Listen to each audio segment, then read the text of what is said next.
Immunity immunity एक ऐसी ability होती है बॉडी की जो कि आपकी बॉडी को डिजीज कॉजिंग एजेंट्स यानी कि पैथोजन से फाइट करने में हेल्प करती है, उनसे प्रोटेक्ट करती है। तो ये आपकी दो टाइप की होती है, innate immunity and acquired immunity. Innate immunity आपकी ऐसी टाइप की इम्यूनिटी होती है जो कि आपकी बर्थ से ही आपकी बॉडी में प्रेजेंट होती है, ये जन्म से ही आपकी बॉडी में प्रेजेंट होती है। एक्वायर्ड इम्यूनिटी इस टाइप की इम्यूनिटी होती है जो कि आप लाइफ टाइम में अपनी गेन करते हो बॉडी में। इनेट इम्यूनिटी आपकी नॉन स्पेसिफिक होती है, बट एक्वायर्ड इम्यूनिटी आपकी हाईली स्पेसिफिक होती है। इनेट इम्यूनिटी की आपकी डिटेल में बात करें तो इसमें आपके 4 बैरियर्स आते हैं: physical barrier, physiological barrier, cellular barrier and cytokine barrier. इसको आपकी फिजिकल बैरियर की बात करें तो इसमें आपकी आती है स्किन एंड म्यूकस।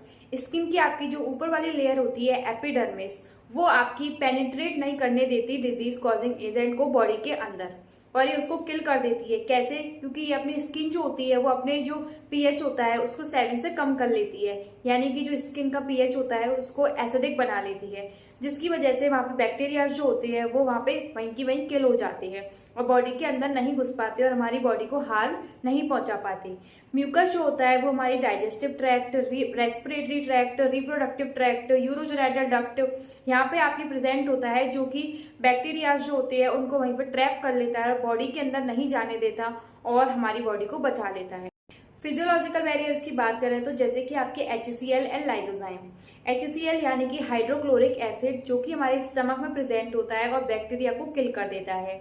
लाइसोजाइम यानी कि आपकी सलाइवा और टीयर्स में प्रेजेंट होता है, एक ऐसा एंजाइम होता है जो कि जो बैक्टीरिया होता है उसकी सेल वॉल को डैमेज कर देता है और हमारी बॉडी को प्रोटेक्ट कर लेता है। अब बात करते हैं सेलुलर बैरियर्स की। सेलुलर बैरियर में आपके आते हैं phagocytes and NK cells. Phagocytes यानी कि आपके ऐसे सेल्स जो कि जो बैक्टीरिया होते हैं उनको डायरेक्टली इनगल्फ कर लेते हैं, उनको किल करते हैं, फिर उनको डायरेक्टली इनगल्फ कर लेते हैं और हमारी बॉडी को बचा लेते हैं। NK सेल्स की फुल फॉर्म होती है नेचुरल किलर सेल्स, जो कि कैंसरस सेल्स पे एक्ट करते हैं। कैंसर सेल्स को डायरेक्टली किल कर देते हैं और हमारी बॉडी में कैंसर होने से बचा लेते हैं। अब बात करते हैं साइटोकाइन बैरियर की। साइटोकाइन बैरियर ऐसा टाइप का बैरियर होता है जिसमें कुछ प्रोटीन्स बनती है जिनको हम बोलते हैं इंटरफेरेंस। इनमें क्या होता है, जो बैक्टीरिया जब हमारी बॉडी में आता है कोई पैथोजन और वो किसी सेल को अटैक कर देता है, तो वो सेल क्या करता है, उसको पता है कि अब मेरा तो कुछ नहीं होने वाला, बट मैं अपने नाइबर सेल्स को बचा लूंगा।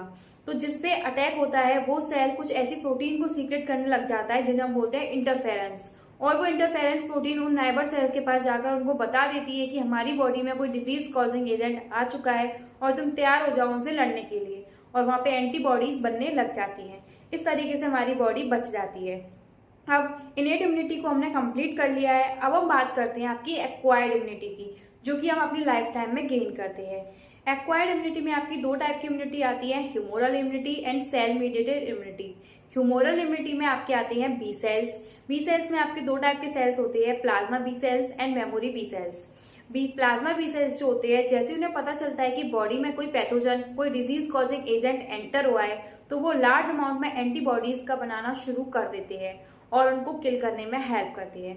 उसी दौरान आपकी कुछ मेमोरी बी सेल्स भी रिलीज हो रहे होते हैं जो कि मेमोरी कैप्चर करना शुरू कर देते हैं। वो क्यों स्टोर होते हैं? क्योंकि फ्यूचर में अगर यही पैथोजन फिर से बॉडी में अगर डिशम करने आया, अगर फाइट करने आया, तो ये उसको हरा सके और जल्दी से उस पर एक्ट कर सके।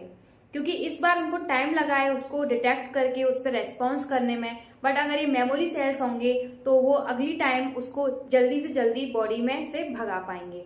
तो इस तरीके से हमारी बॉडी बच जाती है हमारी ह्यूमोरल इम्यूनिटी से। सेल मीडिएटेड इम्यूनिटी की बात करें तो इसमें आपके टी सेल्स इन्वॉल्व होते हैं, जो कि 4 टाइप्स के होते हैं: helper T cell, suppressor T cell, cytotoxic T cells and memory T cells. Helper T cells आपके उस टाइप के सेल्स होते हैं जो कि बाकी जो सेल्स होते हैं इम्यूनिटी को डेवलप करने वाले, उनको एक्टिवेट कर देते हैं जैसे कोई पैथोजन बॉडी में आता है, और उनको बताते हैं कि जल्दी से तुम एक्टिवेट हो जाओ और एंटीबॉडीज को बनाना शुरू कर दो ताकि हमारी बॉडी बच सके। सेकंड होते हैं आपके साइटोटॉक्सिक टी सेल्स, जो कि डायरेक्टली पोटेंशियल रखते हैं बैक्टीरिया को किल करने में, और वो किसी का भी वेट नहीं करती है, किसी को भी एक्टिवेट नहीं करने को बोलते, वो खुद से ही उनसे लड़ना शुरू कर देते हैं और बॉडी को बचा लेते हैं। सप्रेसर टी सेल्स ऐसे सेल्स होते हैं जब बैक्टीरिया किल हो जाता है, पैथोजन से हम बॉडी को बचा लेते हैं, उसके बाद जो हेल्पर टी सेल है और साइटोटॉक्सिक टी सेल है उनको सप्रेस करने में वो हेल्प करता है और उनसे बोलता है कि रुक जाओ, बॉडी अब सुरक्षित है। मेमोरी टी सेल्स इस सबको अपने कैमरे में कैद कर लेते हैं और एक मेमोरी फॉर्म कर लेते हैं, ताकि अगर यही सेम पैथोजन फिर से बॉडी में आए तो ये बॉडी की रक्षा कर सके।